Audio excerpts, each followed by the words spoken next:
توازن هرمون الاستروجين في الجسم مهم بزاف باش تبقى الصحة ديال المرأة مزيانة، حيت إلا طلع بزاف كيقدر يسبب مشاكل بحال زيادة في الوزن واضطراب في الدورة الشهرية وحتى الإحساس بالتعب ديما.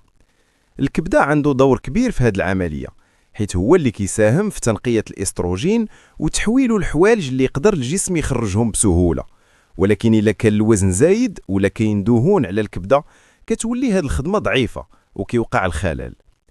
حتى الجهاز الهضمي عنده دور قوي بهذا الموضوع من خلال واحد النوع ديال البكتيريا النافعة اللي كتسمى الاستروبولوم.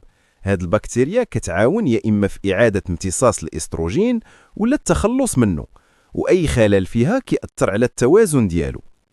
التغذية كتجي في المقام الأول، حيت خاصك تبعدي على الماكلة اللي كتخرب التوازن ديال البكتيريا بحال السكريات بزاف والماكلة السريعة والزيوت المهدرجة، وفي بلاصتها تركزي على الماكلة الصحية. الألياف مهمة بزاف، خصوصا اللي كتخمر بحال الإنولين، حيت كتحسن صحة الأمعاء وكتعاون الجسم يتخلص من الاستروجين الزايد. حتى الماكلة المخمرة كتعاون في تكتير البكتيريا النافعة.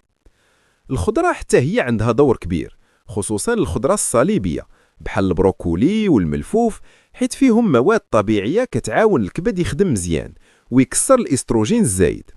وفي الأخير الحل كيبقى في واحد النمط ديال العيش صحي فيه تغذية متوازنة والاهتمام بالكبد والجهاز الهضمي، وهذا الشيء كامل كيساهم باش يبقى الاستروجين متوازن والجسم بصحة مزيانة.